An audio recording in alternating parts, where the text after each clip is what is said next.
ವಾಲ್ಮೀಕಿ ನಿಗಮದ ಹಣ ಅಕ್ರಮ ವರ್ಗಾವಣೆ ಕೇಸ್ ವಿಚಾರಕ್ಕೆ ಸಂಬಂಧಪಟ್ಟಂತೆ ವಾಲ್ಮೀಕಿ ನಿಗಮದ ಎಂಡಿ ಪದ್ಮನಾಭ್ ಬಂಧನ ಆಗಿದ್ದಾರೆ. ಎಂಡಿ ಪದ್ಮನಾಭ್ ಲೆಕ್ಕಾಧಿಕಾರಿ ಪರಶುರಾಮ್ ಅರೆಸ್ಟ್ ಆಗಿದ್ದಾರೆ. ಇದು ರಿಪಬ್ಲಿಕ್ ಕನ್ನಡದ ಬಿಗ್ ಇಂಪ್ಯಾಕ್ಟ್. ರಿಪಬ್ಲಿಕ್ ಕನ್ನಡದ ಬ್ಯಾಕ್ ಟು ಬ್ಯಾಕ್ ಇಂಪ್ಯಾಕ್ಟ್. ಇದು ವಾಲ್ಮೀಕಿ ನಿಗಮ ಹಗರಣದಲ್ಲಿ 6 ಇಂಪ್ಯಾಕ್ಟ್ ಆಗಿರುವಂತದ್ದು. ಈ ಒಂದು ಸುದ್ದಿಯನ್ನ ರಿಪಬ್ಲಿಕ್ ಕನ್ನಡ ಮೊದಲು ಬ್ರೇಕ್ ಮಾಡಿತ್ತು. ಹಗರಣ ಆಗಿದೆ ಅನ್ನೋದರ ಕುರಿತು republic Kannada back to back ಸುದ್ದಿಯನ್ನ ಬಿತ್ತರ ಮಾಡಿತ್ತು. ಇದರ ಬೆನ್ನಲ್ಲೇ ಇದೀಗ ರಿಪಬ್ಲಿಕ್ ಕನ್ನಡಗೆ back to back big impact ಆಗಿರುವಂತದ್ದು. ಒಂದು ಕಡೆ ದೆಹಲಿಯಲ್ಲೇ ಬೀಡು ಬಿಟ್ಟಿದ್ದಾರೆ ಸಚಿವ ನಾಗೇಂದ್ರ ಅವರ ತಲೆದಂಡ ಆಗೋದು ಬಹುತೇಕ ಫಿಕ್ಸ್ ಅಂತ ಕೂಡ ಹೇಳಲಾಗ್ತಾ ಇರುವಂತದ್ದು. ಒಂದು ಕಡೆ ಎಂಡಿ ಪದ್ಮನಾಭ್ ಬಂಧನ ಆಗಿದೆ. ಈತ ಕೊಡುವಂತಹ ಹೇಳಿಕೆ ಸಾಕಷ್ಟು ಮಹತ್ವವನ್ನ ಕೂಡ ಪಡೆದುಕೊಂಡಿರುವಂತದ್ದು. ಈ ಒಂದು ಹಗರಣದಲ್ಲಿ ವಾಲ್ಮೀಕಿ ನಿಗಮದ ಎಂಡಿ ಪದ್ಮನಾಭ್ ಬಂಧನ ಆಗಿದ್ದಾರೆ. ಲೆಕ್ಕಾಧಿಕಾರಿಯಾಗಿ ಕರ್ತವ್ಯವನ್ನ ನಿರ್ವಹಿಸ್ತಾ ಇದ್ರು ಎಂಡಿ ಪದ್ಮನಾಭ್. ಇದೀಗ ಪರಶುರಾಮ್ ಅರೆಸ್ಟ್ ಆಗಿದ್ದಾರೆ. ರಿಪಬ್ಲಿಕ್ ಕನ್ನಡದ back to back big impact. ಇದು ವಾಲ್ಮೀಕಿ ನಿಗಮ ಹಗರಣದಲ್ಲಿ 6 ಇಂಪ್ಯಾಕ್ಟ್ ಆಗಿದೆ. ಇಂಪ್ಯಾಕ್ಟ್ 1, ಹಗರಣದ ತನಿಖೆ ಸಿಐಡಿಗೆ ವಹಿಸಲಾಗಿದೆ. ಇಂಪ್ಯಾಕ್ಟ್ 2, ನಿಗಮದ ಅಧಿಕಾರಿಗಳ ಅಮಾನತು ಆಗಿದೆ. ಇಂಪ್ಯಾಕ್ಟ್ 3, ಒಂದ್ ಕಡೆ ಬ್ಯಾಂಕ್ ಅಧಿಕಾರಿಗಳ ಅಮಾನತು ಕೂಡ ಆಗಿದೆ. ಇಂಪ್ಯಾಕ್ಟ್ 4, ಬ್ಯಾಂಕ್ನಿಂದ ಸಿಬಿಐಗೆ ಪತ್ರವನ್ನ ಕೂಡ ಬರೆಯಲಾಗಿದೆ. ಇಂಪ್ಯಾಕ್ಟ್ 5, ಹಗರಣದ ತನಿಖೆಗೆ ಎಸ್ಐಟಿ ರಚನೆ. ಇಂಪ್ಯಾಕ್ಟ್ 6, 2 ಅಧಿಕಾರಿಗಳ ಬಂಧನ ಆಗಿದೆ. ಇಲ್ಲಿ ಹಗರಣದ ತಾರ್ಕಿಕ ಅಂತ್ಯ ಒಂದ್ ಕಡೆ.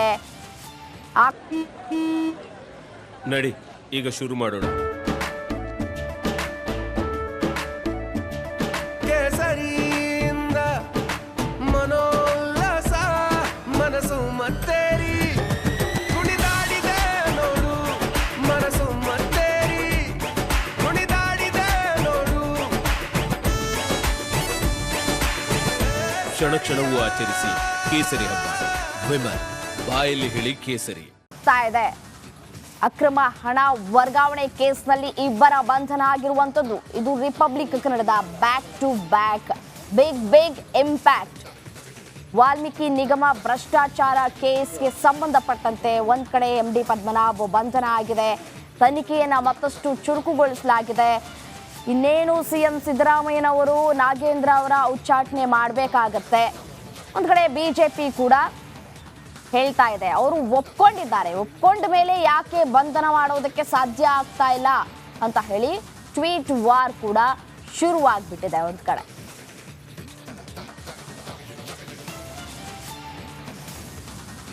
ಇದೇ ವಿಚಾರಕ್ಕೆ ಸಂಬಂಧಪಟ್ಟಂತೆ ಮತ್ತಷ್ಟು ಡೀಟೇಲ್ಸ್ ಕೊಡ್ತಾ ಹೋಗ್ತಾರೆ ನನ್ನ ಕಲೀಗ್ ಮಾದೇಶ್ ನೇರ ಸಂಪರ್ಕದಲ್ಲಿ ಜಾಯಿನ್ ಆಗಿದ್ದಾರೆ. ಎಸ್ಏನು ಮಾದೇಶ್, ವಾಲ್ಮೀಕಿ ನಿಗಮದ ಹಣ ಅಕ್ರಮ ವರ್ಗಾವಣೆಗೆ ಒಂದ್ ಕಡೆ ಎಂಡಿ ಪದ್ಮನಾಭ್ ಬಂಧನ ಆಗಿದೆ. ಬಂಧನ ಆದಂತಹ ಸಂದರ್ಭದಲ್ಲಿ ಆತ ಬಾಯ್ ಬಿಡುವಂತಹ ವಿಚಾರಗಳು ಸಾಕಷ್ಟು ಮಹತ್ವವನ್ನ ಕೂಡ ಪಡೆದುಕೊಳ್ಳುತ್ತೆ. ವಿಚಾರಣೆ ಯಾವ ರೀತಿಯಾಗಿ ಸಾಗ್ತಾ ಇದೆ, ಎಲ್ಲಿ ತನಕ ಬಂದಿದೆ, ಒಂದ್ ಕಡೆ ಬಿಗ್ ಇಂಪ್ಯಾಕ್ಟ್ ಕೂಡ ಆಗಿರುವಂತದ್ದು. ರಿಪಬ್ಲಿಕ್ ಕನ್ನಡ ಸುದ್ದಿ ಬಿತ್ತರ ಆಗಿರುವಂತದ್ದು. ಈ ಕುರಿತ ಡೀಟೇಲ್ಸ್ ಕೊಡ್ತಾ ಹೋಗೋದಾದ್ರೆ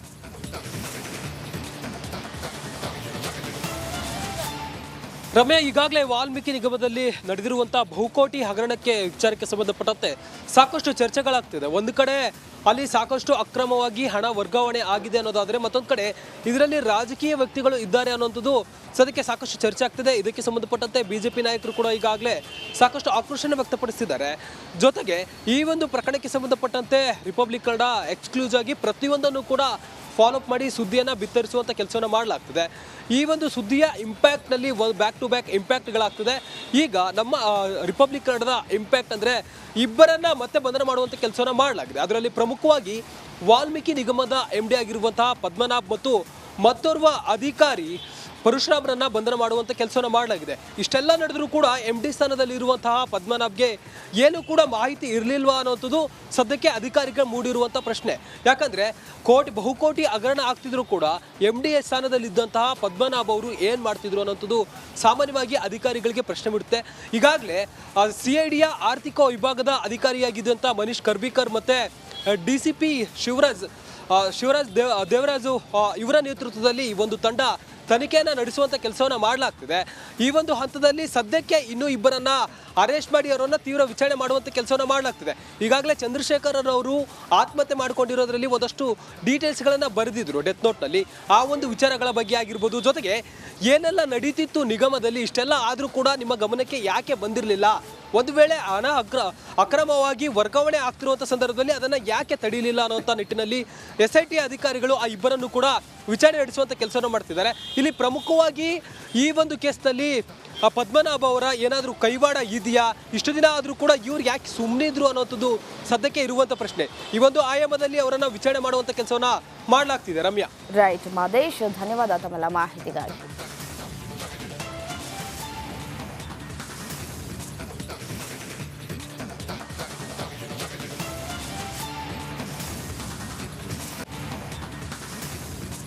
ರಾಜ್ಯ ಸರ್ಕಾರಕ್ಕೆ ವಾಲ್ಮೀಕಿ ನಿಗಮ ಅಕ್ರಮ ಆತಂಕ ಒಂದ್ ಕಡೆ ಶುರುವಾಗ್ಬಿಟ್ಟಿದೆ.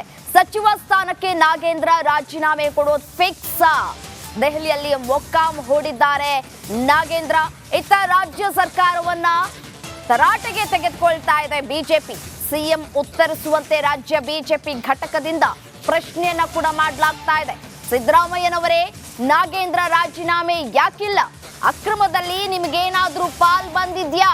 ಉತ್ತರಿಸುವಿರಾ ಅಂತ ಹೇಳಿ ಬಿಜೆಪಿ ಪೋಸ್ಟ್ ಮಾಡಿ ಸಿಎಂ ಸಿದ್ದರಾಮಯ್ಯನವರ ಪ್ರಶ್ನೆ ಮಾಡಿದ್ದಾರೆ. ನೀವು ಉತ್ತರವನ್ನ ಕೊಡಬೇಕು. ಈ ಒಂದು ವಿಚಾರದಲ್ಲಿ ನಮ್ಮ ಸರ್ಕಾರದಲ್ಲಿ ಹಗರಣ ಆಗಿಲ್ಲ, ಹಗರಣ ಆಗೋದಕ್ಕೆ ನಾನು ಅವಕಾಶವನ್ನ ಕೊಡೋದಿಲ್ಲ ಅಂತ ಹೇಳಿ ಬೊಬ್ಬೆ ಬಾರಿಸ್ತಾ ಇದ್ರಿ. ಈಗ ಉತ್ತರಿಸಿ ನೋಡೋಣ ಅಂತ ಹೇಳಿ ಬಿಜೆಪಿ ಆಕ್ರೋಶವನ್ನ ವ್ಯಕ್ತಪಡಿಸಿದೆ. ಈ ಹಿಂದೆ ಬಿಜೆಪಿ ಸರ್ಕಾರ ಇದ್ದಂತಹ ಸಂದರ್ಭದಲ್ಲಿ ಈಶ್ವರಪ್ಪನವರ ರಾಜೀನಾಮೆಗೆ ಬೊಬ್ಬೆ ಹೊಡೆದ್ರಿ. ಅವಾಗ ನೀವು ಪ್ರಶ್ನೆಯನ್ನ ಮಾಡಿದ್ರಿ. ಈಗ ಯಾಕೆ ನಿಮ್ಮ ಸರ್ಕಾರದಲ್ಲಿ ಈ ನಿಲುವನ್ನ ತಾಳ್ತಾ ಇದ್ದೀರಿ ಅಂತ ಹೇಳಿ ಬಿಜೆಪಿ ಪ್ರಶ್ನೆ ಮೇಲೆ ಪ್ರಶ್ನೆಯನ್ನ ಮಾಡ್ತಾ ಇದೆ.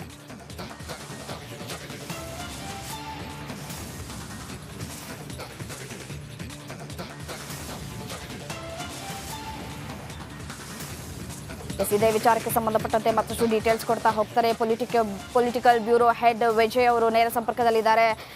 ಮೊದಲಿಗೆ ನಾನು ವಿಜಯನ ಕೇಳ್ತೀನಿ. ಸರ್, ವಿಜಯ್, ಇದೀಗ ವಾಲ್ಮೀಕಿ ನಿಗಮ ಅಕ್ರಮ ಆತಂಕ ಸಚಿವ ಸ್ಥಾನಕ್ಕೆ ಕುತ್ತನ್ನ ತಂದಿಟ್ಟಿದೆ. ಹಾಗಿದ್ರೆ ನಾಗೇಂದ್ರ ಅವರ ತಲೆದಂಡ ಆಗತ್ತಾ? ಆಗೋದಾದ್ರೆ ಇಷ್ಟು ಯಾಕೆ ನಿಧಾನವಾಗಿ ಆಗ್ತಾ ಇದೆ, ಇಷ್ಟು ಯಾಕೆ ತಡ, ಒಪ್ಕೊಂಡಿರುವಂತಹ ಬೆನ್ನಲ್ಲೇ ಅನ್ನುವಂತಹ ಪ್ರಶ್ನೆಗಳು ಕಾಡೋಕೆ ಶುರುವಾಗುತ್ತೆ. ಡೀಟೇಲ್ಸ್ ಕೊಡ್ತಾ ಹೋಗೋದಾದ್ರೆ. ರಮ್ಯಾ, ಸಚಿವ ನಾಗೇಂದ್ರ ತಲೆದಂಡ ಆಗುವಂಥದ್ದು ಬಹುತೇಕ ನಿಗದಿಯಾಗಿರುವಂಥದ್ದು, ಫಿಕ್ಸ್ ಆಗಿರುವಂಥದ್ದು. ಪ್ರಶ್ನೆ ಬಂದಿರುವಂಥದ್ದು ವಾಲ್ಮೀಕಿ ಅಭಿವೃದ್ಧಿ ನಿಗಮದ ಹಣ ವರ್ಗಾವಣೆ ಆಗಿರುವಂಥದ್ದೇನಿದೆ, ಯಾವ ಉದ್ದೇಶ ಅನ್ನುವಂಥದ್ದು ಇಲ್ಲಿ ಸಾಕಷ್ಟು ಕುತೂಹಲದ ಜೊತೆಗೆ ಒಂದಷ್ಟು ಚರ್ಚೆ ವಿಚಾರ ಆಗಿರುವಂಥದ್ದು. ಒಟ್ಟು 3 ವಿಚಾರಗಳಲ್ಲಿ ಸಂಬಂಧಪಟ್ಟಂತೆ ಚರ್ಚೆ ಆಗ್ತಾ ಇರುವಂಥದ್ದು, 3 ವಿಚಾರ ತನಿಖೆ ಆಗ್ತಾ ಇರುವಂಥದ್ದು. ಒಂದು, ಹಣ ಏನು ಪಕ್ಕದ ತೆಲಂಗಾಣ ರಾಜ್ಯಕ್ಕೆ ಹಣ ವರ್ಗಾವಣೆ ಸಂಬಂಧಪಟ್ಟಂತೆ ಏನು ಅನುಮಾನಗಳು ದಾಖಲೆಗಳಿದ್ದಾವೆ, ಅದು ಚುನಾವಣೆಗೋಸ್ಕರ ವರ್ಗಾವಣೆ ಆಗಿದೆಯಾ ಅನ್ನುವಂಥದ್ದು ಒಂದು ವಾದ. ಎರಡನೇದು, ಒಂದು ವೇಳೆ ಸಚಿವ ನಾಗೇಂದ್ರ ಅವರು ತಮ್ಮ ವೈಯಕ್ತಿಕ ಉದ್ದೇಶಕ್ಕೋಸ್ಕರ ಕಂಪನಿಗೋಸ್ಕರ ಏನು ವರ್ಗಾವಣೆ ಮಾಡ್ಕೊಂಡಿದ್ದಾರಾ ಅನ್ನುವಂಥದ್ದು. ಮೂರನೇದು, ಬಹಳ ಪ್ರಮುಖವಾಗಿ ತಮ್ಮನನ್ನ ಚುನಾವಣೆ ನಿಲ್ಲಿಸುವ ಸಂಬಂಧಪಟ್ಟ ಲೋಕಸಭಾ ಚುನಾವಣೆಗೆ ನಿಲ್ಲಿಸುವಂತ ಉದ್ದೇಶ ಇತ್ತು. ಟಿಕೆಟ್ಗೋಸ್ಕರ ಏನು ಟಿಕೆಟ್ ಸಂಬಂಧಪಟ್ಟಂತೆ ಈಗಾಗಲೇ ಕೂಡ ಬಹುತೇಕ ಅಂತಿಮ ಆಗಿತ್ತಂತ ಆಗ ಲೋಕಸಭಾ ಚುನಾವಣೆಯಲ್ಲಿ ಆ ಉದ್ದೇಶಕ್ಕೆ ಟಿಕೆಟ್ ಸಿಕ್ಕಿದ್ರೆ ಚುನಾವಣೆಗೋಸ್ಕರ ಏನಾದರೂ ಕೂಡ ಈ ಹಣವನ್ನು ವರ್ಗಾವಣೆ ಮಾಡಿದ್ರ ಅನ್ನುವಂಥದ್ದು.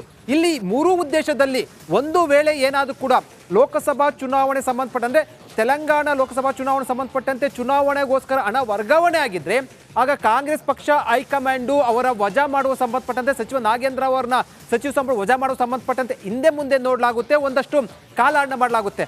ಅದನ್ನ ಹೊರತುಪಡಿಸಿ ವೈಯಕ್ತಿಕ ಉದ್ದೇಶಕ್ಕೆ ನಾಗೇಂದ್ರ ಅವರು ಹಣವನ್ನು ವರ್ಗಾವಣೆ ಮಾಡಿದ್ರೆ ಅಥವಾ ಪಕ್ಷಕ್ಕೂ ಇದಕ್ಕೂ ಸಂಬಂಧ ಇಲ್ಲ, ತಮ್ಮ ವೈಯಕ್ತಿಕ ಹಿತಾಸಕ್ತಿಗೋಸ್ಕರ ತಮ್ಮ ಕಂಪನಿಗಳಿಗೆ ಅಂದರೆ ತಮ್ಮ ಬೇನಾಮಿ ಕಂಪನಿಗೆ ಏನಾದರೂ ಕೂಡ ಅಕೌಂಟ್ಗೆ ಏನಾದರೂ ವರ್ಗಾವಣೆ ಮಾಡಿದ್ರೆ ಆಗ ಖಂಡಿತವಾಗ್ಲೂ ಕೂಡ ಪಕ್ಷ ಹಿಂದೆ ಮುಂದೆ ನೋಡಲ್ಲ, ಕೂಡಲೇ ಅವರನ್ನ ಏನು ಸಚಿವ ಸಂಪುಟದ ವಜಾ ಮಾಡಲಾಗುತ್ತೆ. ಈ 2 ಉದ್ದೇಶ ಸಂಬಂಧಪಟ್ಟಂತೆ ಈಗ ಮುಖ್ಯಮಂತ್ರಿ ಸಿದ್ದರಾಮಯ್ಯ ಅವರು ಸಮಗ್ರವಾಗಿ ನಿನ್ನೆ ಆಪ್ತ ಸಚಿವರ ಜೊತೆ ಸಮಾಲೋಚನೆ ನಡೆಸಿರುವಂಥದ್ದು. ಯಾವ ಉದ್ದೇಶಕ್ಕೋಸ್ಕರ ಹಣ ವರ್ಗಾವಣೆ ಆಗಿದೆ ಅನ್ನೋದು. ಒಂದು ವೇಳೆ ಈಗಾಗಲೇ ಕೂಡ ಸಚಿವ ನಾಗೇಂದ್ರ ದೆಹಲಿಯಲ್ಲಿ ಬಿಡ್ಬಿಟ್ಟಿರುವಂಥದ್ದು, ಹೈಕಮಾಂಡ್ ಮನವೊಲಿಕೆ ಏನು ಮಾಡ್ತಾ ಇದ್ದಾರೆ ಅನ್ನೋಂಥದ್ದು ಗೊತ್ತಿಲ್ಲ. ಅದು ಹೈಕಮಾಂಡ್ ಸಂಬಂಧಪಟ್ಟಂತೆ ಈಗಾಗಲೇ ಕೂಡ ಕಾಲಾವಕಾಶ ಕೋರಿರುವಂಥದ್ದು. ಒಂದಂತೂ ಬಹಳ ಸ್ಪಷ್ಟ, ಪಕ್ಷಕ್ಕೋಸ್ಕರ ಅಥವಾ ಚುನಾವಣೆ ಸಂಬಂಧಪಟ್ಟಂತೆ ಏನಾದರೂ ಕೂಡ ಪಕ್ಷದ ಅಣತಿಯಂದೇ ಹಣ ವರ್ಗಾವಣೆ ಆಗಿದ್ರೆ ನಾಗೇಂದ್ರ ಸೇಫ್. ಇಲ್ಲದೆ ಹೋದ್ರೆ ಖಂಡಿತವಾಗ್ಲೂ ಕೂಡ ಮುಖ್ಯಮಂತ್ರಿ ಸಿದ್ದರಾಮಯ್ಯ ಹಿಡಿದು DK ಶಿವಕುಮಾರ್ ಹಿಡಿದು ಹೈಕಮಾಂಡ್ ನಾಯಕರು ಯಾರೂ ಕೂಡ ಒಂದು ಕಿಂಚಿತ್ತು ಕೂಡ ಸಚಿವ ನಾಗೇಂದ್ರ ಸಂಬಂಧಪಟ್ಟಂತೆ ತಲೆ ಕೆಡಿಸ್ಕೊಳಕ್ ಹೋಗೋದಿಲ್ಲ. ಕೂಡಲೇ ಅವ್ರನ್ನ ಸಚಿವ ಸಂಪುಟದಿಂದ ವಜಾ ಮಾಡ್ತಾರೆ.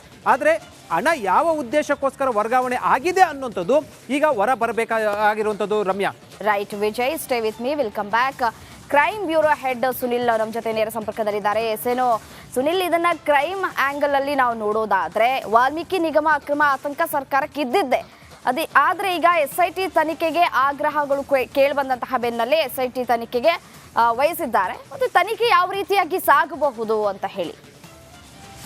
ಎಸ್ ರಮ್ಯಾ, ಒಂದು ಕಡೆಯಲ್ಲಿ ರಾಜಕೀಯವಾಗಿ ಈ ಒಂದು ಹಗರಣಕ್ಕೆ ಸಂಬಂಧಪಟ್ಟಂತೆ ಬೇರೆ ಬೇರೆ ಆಯಾಮಗಳು ಸಿಗ್ತಾ ಇರುವಂಥದ್ದು, ಇದಕ್ಕೆ ಕಾರಣಗಳು ಏನು ಅನ್ನುವಂಥದ್ದು. ಆದರೆ ಮತ್ತೊಂದು ಕಡೆಯಲ್ಲಿ ಈ ಒಂದು ಪ್ರಕರಣದ ತನಿಖೆ ಯಾವ ರೀತಿ ಸಾಗತ್ತೆ ಅನ್ನುವಂಥದ್ದು ತುಂಬಾ ಇಂಪಾರ್ಟೆಂಟ್ ಆಗುತ್ತೆ. ಅಂದರೆ ಈ ವಾಲ್ಮೀಕಿ ನಿಗಮದ ಹಗರಣಕ್ಕೆ ಸಂಬಂಧಪಟ್ಟಂತೆ ಯಾವ ರೀತಿ ಹಣ ವರ್ಗಾವಣೆಯಾಗಿದೆ ಮತ್ತು ಯಾವಾಗಿಂದ ಈ ಎಲ್ಲ ಪ್ರೋಸೆಸ್ಗಳು ಶುರುವಾಗಿದೆ ಅನ್ನುವಂಥದ್ದು. ಈಗಾಗಲೇ SIT ಅಧಿಕಾರಿಗಳು ಇದಕ್ಕೆ ಸಂಬಂಧಪಟ್ಟಂತೆ ಕಂಪ್ಲೀಟ್ ಆದಂಥ ಬ್ಯಾಂಕ್ ಡೀಟೇಲ್ಸ್ಗಳ ಮಾಹಿತಿಯನ್ನು ಕಲೆ ಹಾಕ್ತಿದ್ದಾರೆ. ಏನಕ್ಕೆ ಅಂದರೆ ಪ್ರತಿಯೊಂದು ಕೂಡ ಆನ್ಲೈನ್ನಲ್ಲೇ ಆಗಿರೋದ್ರಿಂದಾಗಿ ಈ ಟ್ರಾನ್ಸಾಕ್ಷನ್ಗಳಿಗೆ ಸಂಬಂಧಪಟ್ಟಂಥ ಸಂಪೂರ್ಣವಾದಂಥ ಒಂದು ಮಾಹಿತಿ ಒಂದು ದಾಖಲೆ ರೂಪದಲ್ಲಿ ಇರುತ್ತೆ. ಈ ಹಿನ್ನೆಲೆಯಲ್ಲಿ ಬ್ಯಾಂಕ್ಗೆ ಸಂಪರ್ಕವನ್ನು ಮಾಡಿ ಈ ಟ್ರಾನ್ಸಾಕ್ಷನ್ ಆಗಿರುವಂಥದ್ರ ಕಂಪ್ಲೀಟ್ ಆದಂಥ ಡೀಟೇಲ್ಸ್ಗಳನ್ನು ಕಲೆ ಹಾಕುವಂಥ ಒಂದು ಪ್ರಯತ್ನವನ್ನು ಮಾಡ್ತಾ ಇದ್ದಾರೆ. ಈ ಒಂದು ಪ್ರಕರಣಕ್ಕೆ ಸಂಬಂಧಪಟ್ಟಂತೆ ಈಗಾಗಲೇ ಇಬ್ಬರನ್ನ SIT ಅಧಿಕಾರಿಗಳು ನಿನ್ನೆ ತಡರಾತ್ರಿ ಬಂಧಿಸಿದೆ ಅನ್ನುವಂಥದ್ದು ಮಾಹಿತಿ ಕೂಡ ಸಿಕ್ಕಿದೆ. ವ್ಯವಸ್ಥಾಪಕರಾಗಿದ್ದಂತಹ ಪದ್ಮನಾಭು ಮತ್ತು ಪರಶುರಾಮ್ ಇಬ್ಬರೂ ಕೂಡ SIT ಅಧಿಕಾರಿಗಳು ಬಂಧಿಸಿ ಈಗ ವಿಚಾರಣೆ ಒಳಪಡಿಸ್ತಾ ಇದ್ದಾರೆ ಅನ್ನುವಂಥದ್ದು ಮಾಹಿತಿ ಕೂಡ ಗೊತ್ತಾಗಿದೆ. ಇದರ ಜೊತೆಗೆ 2 ಪ್ರಕರಣಗಳು ಈಗ SIT ತನಿಖೆಯನ್ನು ನಡೆಸ್ತಾ ಇರುವಂಥದ್ದು. ಒಂದು ವಿನೋಬನಗರ ಠಾಣೆಯಲ್ಲಿ ದಾಖಲಾಗಿರುವಂತಹ UDR ಕೇಸು, ಅದೇ ರೀತಿಯಲ್ಲಿ ಬೆಂಗಳೂರಿನ ಹೈಗ್ರೌಂಡ್ಸ್ ಠಾಣೆಯಲ್ಲಿ ದಾಖಲಾಗಿರುವಂಥ ಕೇಸ್. ಈ 2 ಕೇಸ್ಗಳ ಫೈಲ್ಗಳು ಈಗಾಗಲೇ SITಗೆ ವರ್ಗಾವಣೆಯಾಗಿದ್ದು SIT ಈ 2 ಕೇಸುಗಳಿಗೆ ಸಂಬಂಧಪಟ್ಟಂತೆ ತನಿಖೆಯನ್ನು ನಡೆಸ್ತಾ ಇದ್ದು, ಯಾವಾಗಿಂದ ಈ ಒಂದು ಹಣ ವರ್ಗಾವಣೆ ಆರಂಭ ಆಗಿದೆ ಮತ್ತು ಯಾವ್ಯಾವ ಅಕೌಂಟ್ಗಳಿಗೆ ಹಣ ವರ್ಗಾವಣೆ ಆಗಿದೆ ಅನ್ನುವಂಥದ್ರ ಬಗ್ಗೆ ಸಂಪೂರ್ಣವಾದ ಒಂದು ಮಾಹಿತಿಯನ್ನು ಪಡ್ಕೊಂಡು ಅದರ ಒಂದು ವರದಿಯನ್ನು ಸರ್ಕಾರಕ್ಕೆ ಸಲ್ಲಿಸಲಿದೆ. ರಮ್ಯಾ, ರೈಟ್, ಧನ್ಯವಾದ ತಮ್ಮೆಲ್ಲ ಮಾಹಿತಿಗಾಗಿ.